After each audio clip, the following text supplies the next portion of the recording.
मजीवं दव्वं जिन्वरवसेण जीर्णी दिट्ठं देविन्दविन्दवन्दं वन्दे तं सर्वदा शिरसा। नमो अरिहन्ताणं नमो सिद्धाणं नमो आयरीयाणं नमो उपज्जायाणं नमो लोये सव्वसाहूणम्। जय बोलिए अंतिम तीर्थंकर विनायक श्री महावीर भगवान की, परम पूजनीय आचार्य भगवान गुरुदेव श्री वसुनंदी जी मुनिराज की, अहिंसा में विश्व धर्म की। बोल मुनि 108 श्री श्रद्धानंद जी महाराज की जय। बोल मुनि श्री पवित्रानंद जी महाराज की जय। नमोस्तु महाराज। आत्मकल्याण के इच्छुक सभी धर्म प्रेमी पुण्य आत्मा, श्रद्धालु एवं महानुभाव, इस संसार में हम जब जन्म ले लेते हैं और जन्म लेने के बाद जब इस संसार में हम रच पच जाते हैं और संसार की गतिविधियों को हम देखने लगते हैं और हमारे सामने जो दृश्य आते हैं वो दृश्य जो अनूठे दृश्य हैं। एक माँ के 2 बच्चे हैं, वो बड़े आनंद से जीवन जी रहे हैं, उनके पास सब कुछ है, सब सामग्री है। और एक माँ के 2 बच्चे हैं, उनके पास कुछ नहीं है, फुटपाथ पर अपना जीवन जी रहे हैं, भीख मांगनी पड़ रही है, दर दर की ठोकर खा रहे हैं। और हम ये देख रहे हैं कि एक व्यक्ति है जिसके पास सब कुछ है, एक व्यक्ति है उसके पास कुछ नहीं है, और हम अपने जीवन को उससे तोल रहे हैं कि देखो मैं कितना भाग्यहीन हूँ। जब मेरे सामने ये दृश्य आ जाए कि देखो इसके माता पिता हैं और मेरे तो माता पिता भी नहीं हैं, मेरा कितना दुर्भाग्य है, मैं अनाथ हूँ। या फिर उसके माता पिता उसे प्यार दे रहे हैं और हमें नहीं मिल रहा है, उस समय हम देखते हैं कि कितना भेदभाव हमारे साथ किया जा रहा है। या फिर हमारे साथ ऐसी घटना भी घटती हैं कि देखो इनके माता पिता ने कितने अच्छे संस्कार दिए हैं।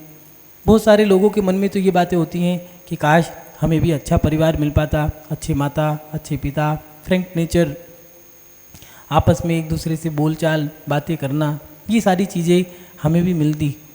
और जब हम उस संसार में रच पच गए हैं और ये सारी दृश्य की क्रियाएँ देख ली हैं, तो मन में एक सवाल खड़ा होता है कि ये अच्छा परिवार मिलता कैसे है, और ये अच्छे और बुरे परिवार के मिलने के कारण क्या है, कैसे मिल जाता है। ये हमें भी काश अच्छा परिवार मिलता, एक साथ बैठना, बोलना, चालना, और उसके साथ साथ अच्छे संस्कार, मंदिर, धर्म, ध्यान, पूजा पाठ, माता पिता की सेवा करना, अच्छी अच्छी शिक्षाएं जो देख कर के मन गदगद होता है, काश ये परिवार मुझे भी मिल जाता।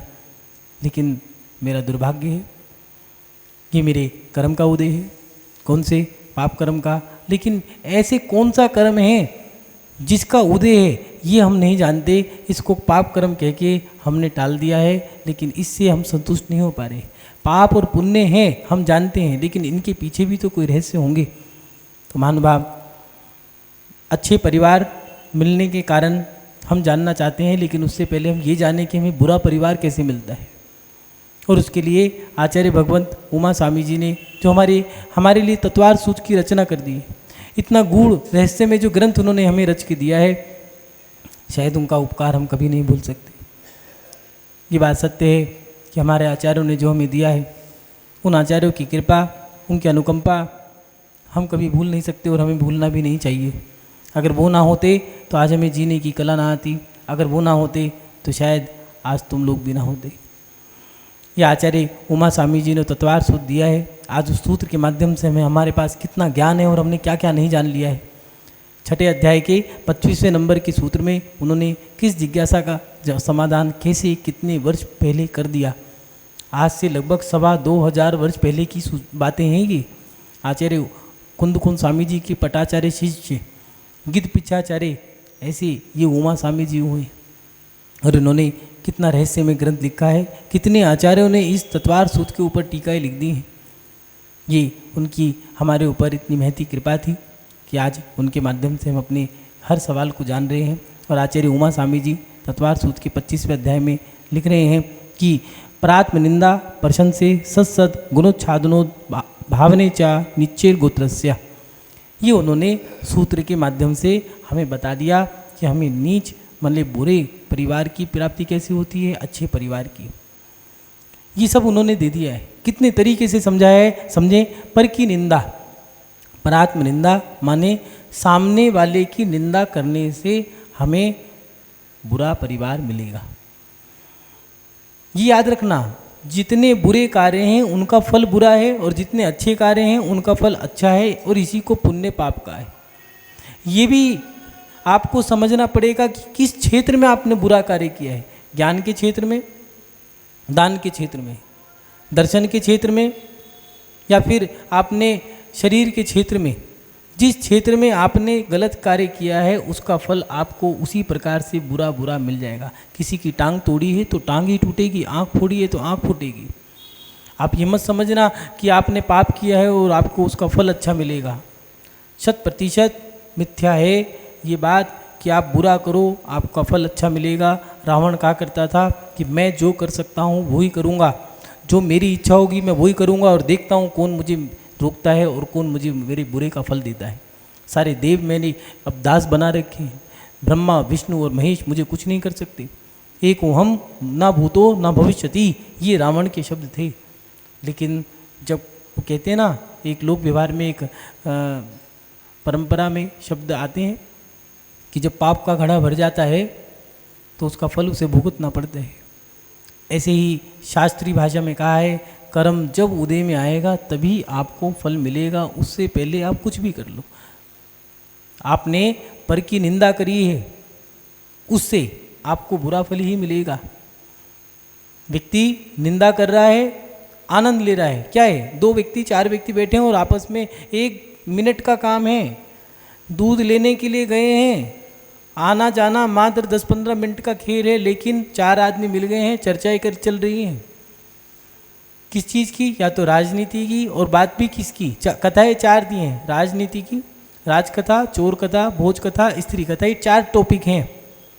उसकी स्त्री ऐसी है, महिलाओं में क्या होगा? सुनो, उसने ऐसा कर दिया, उसने वैसा कर दिया। बैठी हैं मंदिर में भी पूजा कर रहे हैं, लेकिन मन कहाँ है? अगर मंदिर में किसी लड़की की अभी शादी होकर के वो घर पे आई है और मंदिर के दर्शन करने आई है, अब बताओ ध्यान कहाँ है? मंदिर में है या उसकी कपड़ों पे है कि क्या कपड़े पहन के आई, कितना गहना चढ़ा है, कितना गहना दिया है उसको, घर वाले कैसे लेके आए हैं, देखूं तो सही। ये है। और करना क्या है? कुछ नहीं। अब वो चली गई, मुंह पे कुछ नहीं बोलना, सब करना है पीठ पीछे। जो पीठ के पीछे की जाए उसको कहते हैं निंदा। ये हमारे जीवन में कैसे हम कर देते हैं और उसका फल हमें मिलता है। कोटि भट्ट श्रीपाल ने क्या कहा था? मुनि महाराज से यही तो कहा था, कोड़ी। और के इतना ही बोला था और मजाक उड़ाई थी, तालियां पीटी थी, हंसी उड़ाई थी, और फल क्या मिला? कुष्ठ रोग की निंदा की थी। देखो सटीक है, कर्म बिल्कुल सटीक न्याय करेगा। कुष्ठ रोगी साधु की निंदा करी थी, कुष्ठ रोग ही हुआ है। ऐसे ही कहीं हम तो ये काम नहीं कर रहे हैं। मंदिर में क्या हो रहा है हमें कोई मतलब नहीं है, लेकिन हमें सब कामों की बुराई करनी है और कुछ नहीं है। और रिजल्ट हमारे सामने है। हम निंदा कर रहे हैं, वो हमारी निंदा कर रहा है। 2 व्यक्ति एक साथ बैठ कर के भोजन नहीं कर पा रहे। क्यों नहीं कर पा रहे? 2 भाई एक साथ बैठ कर के नहीं शांति से जी नहीं पा रहे हैं। एक घर में 4 जने एक साथ भोजन नहीं कर पा रहे। क्यों? इसकी बात उससे कहनी है, जबकि है तो ये सिस्टम, तो तरीका तो ये बनाया गया है कि अगर इसने गलती करी है, बेटे ने गलती करी है तो बेटे से कहो, बेटी ने करी है तो बेटी से, पति ने गलती करी है तो पति से कहो, सास ने गलती करी है तो सास से कह दो, बहू ने गलती करी है तो बहू से कहो। लेकिन हम करते क्या है? अगर कोई गलती हो गई है, सास ने गलती करी है तो उनसे नहीं कहना है, अब अपनी माँ से कहना है फ़ोन करके, सुनो उनने ऐसा कर दिया है, आज इतना दूध फैला दिया, आज मैं ये कर दिया, फलाना ढिमका, दुनिया भर की बातें। और उसका कारण क्या बना? रिजल्ट सामने है। अब घरों में 2 दरार पड़ गई हैं, सास तुम्हें चाहती नहीं है। और ये भी याद रखना, जो करोगे उसका फल भी वैसा ही है। परिवार को तोड़ने का कार्य किया था, तो तुम्हारा परिवार भी, अब पति पत्नी भी खुश नहीं है, दोनों में आपस में भी लड़ाई झगड़ा ही है। जैसा किया वैसा हमें मिल रहा है। पर की निंदा और उसके साथ साथ अपनी प्रशंसा, अपने मुंह, वो कहते हैं अपने मुंह में या मिट्टू बनना, मैंने ये कर दिया, मैंने वहाँ पंचकलाना कराया। देखना ज़्यादातर लोग कैसे मिलेंगे आपको, हमने तो वहाँ पंचकलाना कराया था, हम तो ये शास्त्र पढ़ रहे हैं, हमने ये शास्त्र पढ़ लिया है। एक महिला मुनि महाराज से कहती है कोई उपवास दे दीजिए, तो मुनि महाराज तो सरल हैं, साधु संप्रदाय जितना सरल सहज होता है इतना संप्रदाय कोई नहीं है सहज सरल। उन्होंने सहजतमी, ठीक है कितने करने हैं आप बताओ, तो एक काम करो, सहज नाम के 10 उपवास होते हैं, कर लो। महाराज जी वो तो हमने कर लिए हैं। तत्वार सूत करके, तो तत्वार सूत के कर लो, 10 इसके हैं 11 उसके हैं, कोई बात नहीं, वो भी कर लिए। तो नमोकार के कर लो 35, वो भी कर लिए। भक्तांबर के कर लो, वो भी कर लिए। फिर 64 रिद्धि के कर लो, वो भी कर लिए। कर्मदेन के कर लो, वो भी कर लिए। महाराज जी पूरी ज़िंदगी उपवास करते करते बीत गई है, आप तो बता दो क्या करना चाहिए। तो फिर अब क्या कर रही हो? कुछ नहीं। मुनि महाराज ने पूछ लिया कौन से उपवास चल रहे हैं नहीं चल रहे? मेरे तो 1234 के चल रहे हैं। अच्छा कोई बात नहीं, हमारा आशीर्वाद। मुनि महाराज देखो फिर भी कितनी सरल बात कह रहे हैं, जबकि देखो कितनी छल कपट की बात की है। मुनि महाराज को अपने उपवास गिनाने थे, इसीलिए ये काम किया। और जाते जाते महाराज जी मैंने तो 1234 के पकड़े में, आपने किए क्या? अरे वाह, अरे मूर्ख, मुनि महाराज तो एक भुक्तिहारी सदा उपवासी जो दिगंबर साधु हैं, उनका तो 12 महीने उपवास रहता है, एक टाइम खाते हैं मुट्ठी भर के देते हैं, उनसे क्या उपवास की बातें करोगे। और हमने अपनी प्रशंसा करने से कैसे कर्म बांध लिया, अपनी प्रशंसा से मुनि की निंदा कर दी, उनको अपना अहंकार दिखा दिया, ये कर्म हमारा बंध गया। ये आचार्य महाराज लिख रहे हैं, पर अपनी प्रशंसा, पर की निंदा और दूसरों के अविद्यमान गुणों का प्रकट करना, जो उसके गुण हैं उसको ढकना। जो सामने वाले के अंदर गुण हैं, मान लो उनको मंगलाचरण करना आता है, भगवान के लिए नमस्कार बोल रहा है, पूजा कर रहा है, स्वाहा कर रहा है, जय जिनेन्द्र बोल रहे हैं, ऐसे ऐसे शब्द उच्चारण कर रहे हैं, तो उसको कहा श्रीमुख। और अगर उसके मुख से ये 4 शब्द भी ना निकले तो उसे कहा है वो मुख नहीं मल द्वार है, पूरे दिन गंदी गंदी चीज़ें निकलती जा रही। इसलिए हमारे अंदर अरहंत भगवान की भक्ति के गुण भी होने चाहिए। अगर नहीं है अरहंत भगवान की भक्ति ना होना, उससे क्या है, इन सब कारणों से हमें नीच कुल माने गंदे परिवार की प्राप्ति होती है। बुरा परिवार हमें मिल रहा है। परिवार कैसा है? एक महिला को उस परिवार में 3 बार पीटा जाता है। शराबी है पति, जुआरी है ससुर,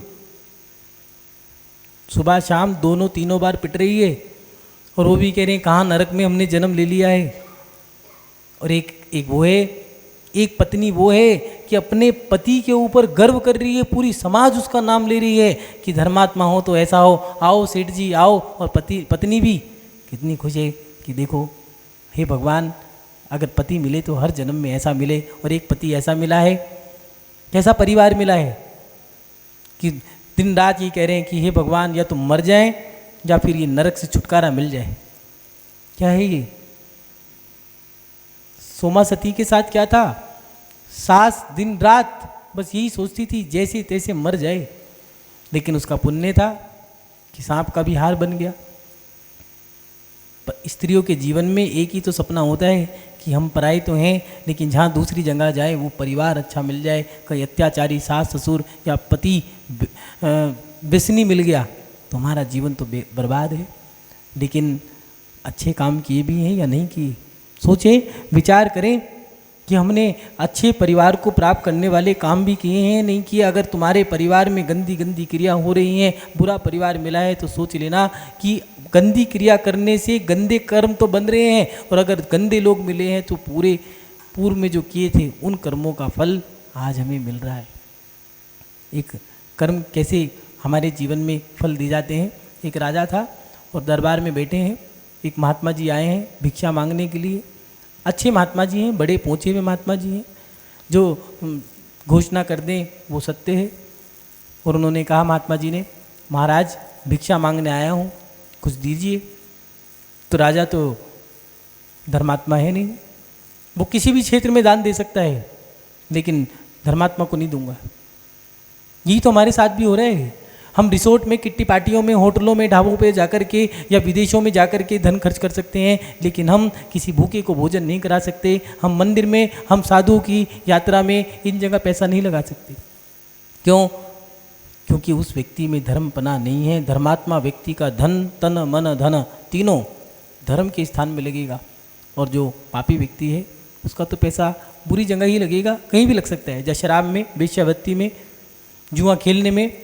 ये जैसा धन होगा वैसे ही जाएगा। महात्मा जी ने कहा, राजा मैं आपसे भिक्षा लेने आया हूँ, कुछ तो दे दीजिए। तो उन्होंने कहा मेरे पास कुछ नहीं है, गोबर है, चाहिए क्या? तो महात्मा ने कहा ठीक है, तथास्तु, इतना कह के चली गए।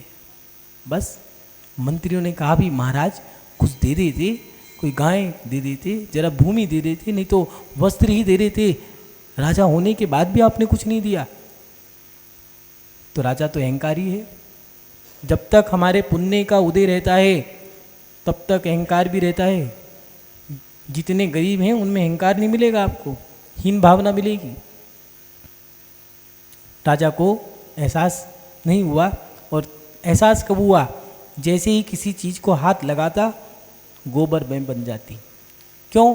क्या कहा था? मेरे पास तो गोबर है, बैठने का, लेटने का, खाने का, कोई भी सामग्री हो सब गोबर ही गोबर। अब क्या करें? परेशान, पूरा महल गोबर का हो गया है। महात्मा जी के पास गए हैं, नाक रगड़ रहे हैं, चरणों में गिरा है, क्षमा कर दीजिए। दुख अपने जीवन में होना भी जरूरी है। एक रोग पाल ले जिंदगी के वास्ते, एक रोग पाल ले जिंदगी के वास्ते, अच्छी सेहत के सारे उम्र नहीं जी जाती। कोई रोग तुम्हें लगा रहेगा तो भगवान को याद करते रहोगे। पुण्य भी, पूरा पुण्य भी नहीं होना चाहिए।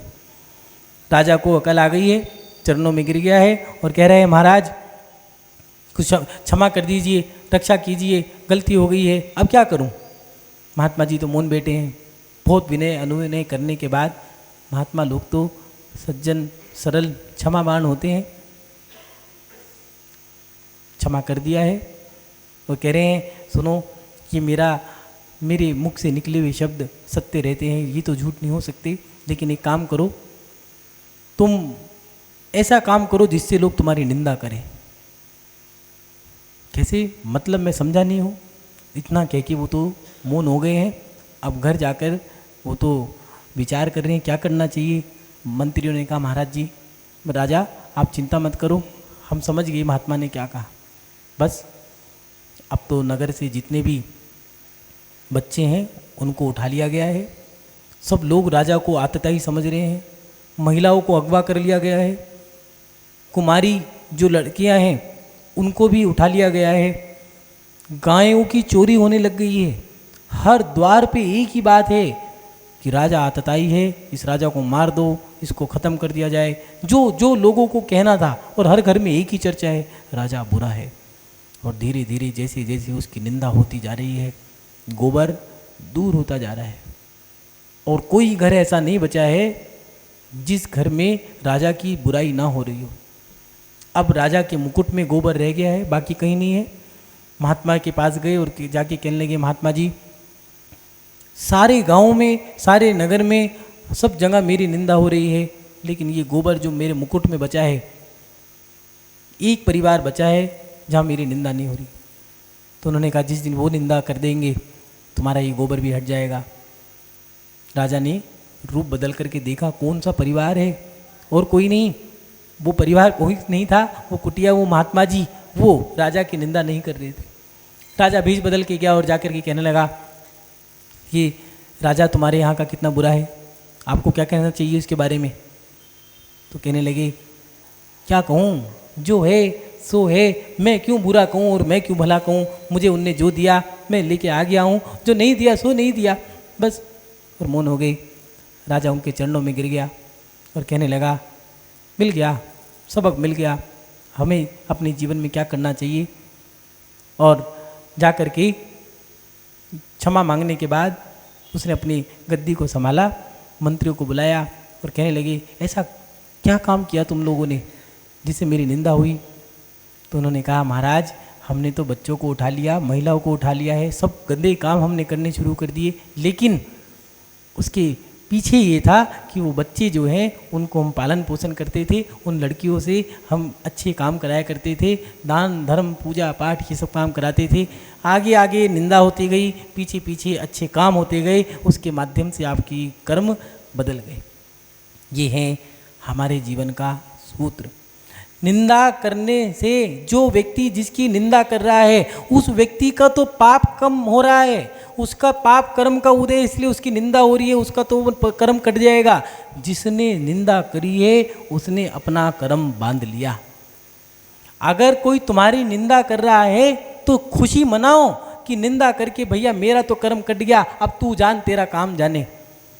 महात्मा जी ने क्या लिखा, निंदक न्यारे राखिए आंगन कुटु छिवाए, बिन साबुन पानी बिना निर्मल करे सुहाए।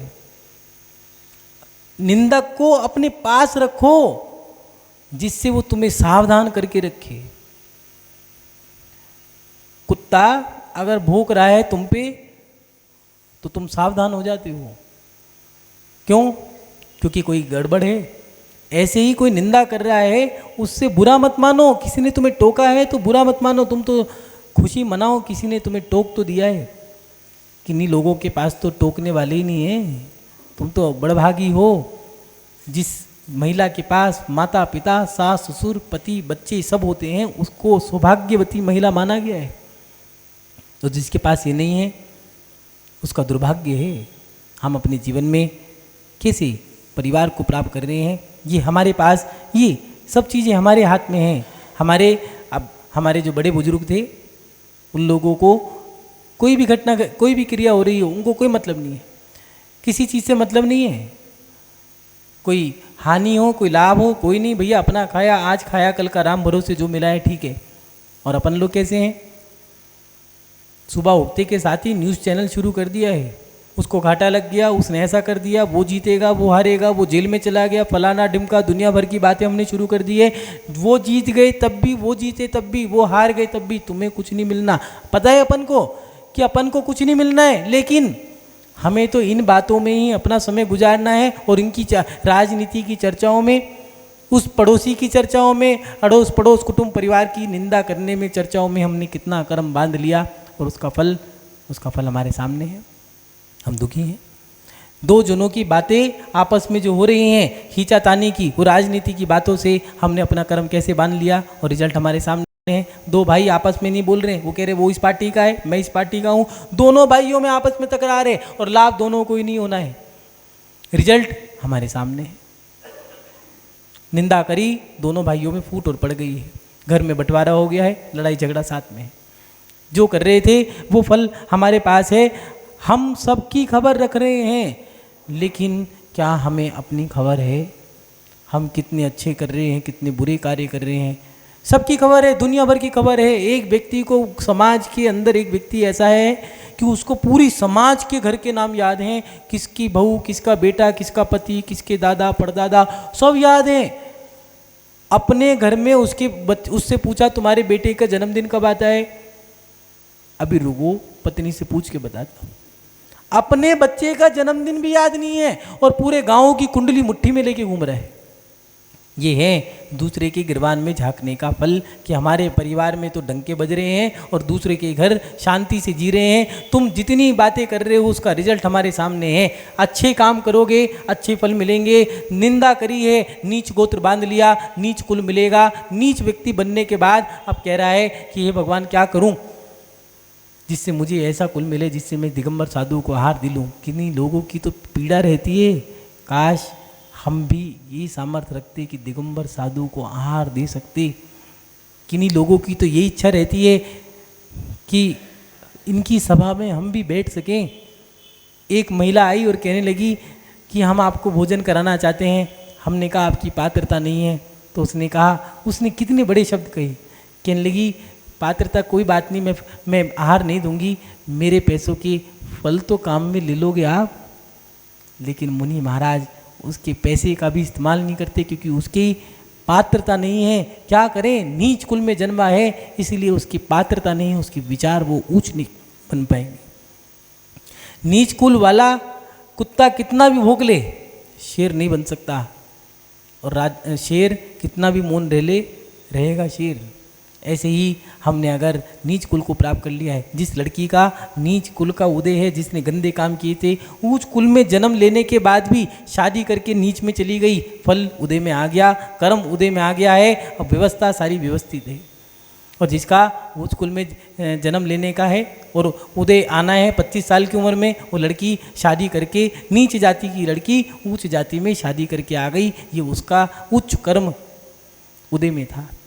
ऐसे ही हम अपने जीवन में कर्म बांध रहे हैं। महानुभाव, हमें अपने जीवन में अच्छा और बुरा परिवार कैसे मिलता है, ये हमारे हाथ में है।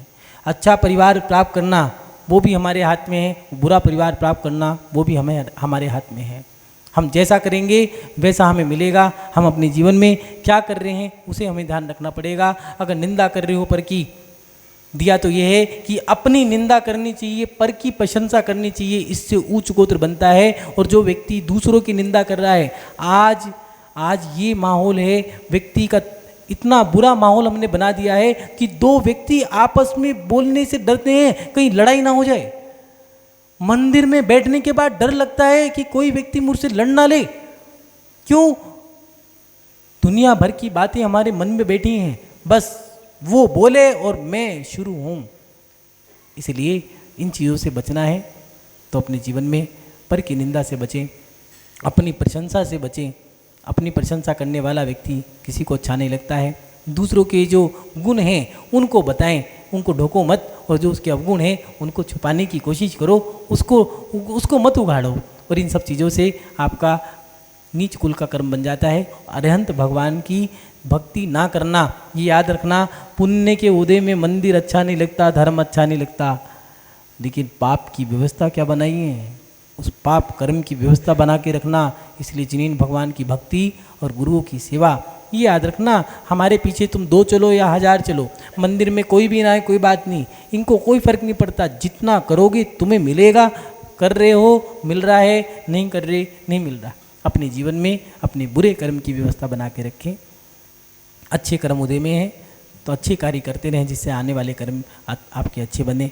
महानुभाव, अच्छे कार्य करने से, पर की प्रशंसा करने से, अपनी निंदा करने से, पर के गुणों को बताने से, अपने अवगुणों को बताने से हमारे नीच उच्च कर्म, उच्च अच्छा परिवार हमें मिलता है। और हम अगर इसका उल्टा कर दें, लोगों की निंदा, उनकी प्रशंसा या अपनी प्रशंसा करते रहें, इन सब से हमें बुरा परिवार मिलता है। अपने जीवन में अच्छा और बुरा परिवार हम अपने हाथ में रखते हैं। जैसा पुरुषार्थ करोगे वैसा फल मिलेगा। आप सभी लोग अपने जीवन में अच्छा परिवार प्राप्त करें, जिसके माध्यम से आप खुश रहें, धर्म ध्यान कर सकें, दान धर्म कर सकें, तप साधना यात्रा कर सकें, जिसके माध्यम से आप उत्तम समाधि कर सकें। क्योंकि बुरे परिवार धर्म नहीं करते हैं, साधुओं से पीट करके चलते हैं, बैर रखते हैं, और उनके उस परिवार में आप समाधि नहीं कर सकते। इसलिए अच्छे परिवार को प्राप्त करके आप धर्म और धर्मात्माओं की श्रेणी में बैठ सकें। इन्हीं शब्दों के साथ, यही भावना भाते हुए अपनी शिव श्रृंखला को विराम देते हैं। जय बोलिए परम पूज्य आचार्य गुरुदेव शिव सुनंदी जी मुनिराज की।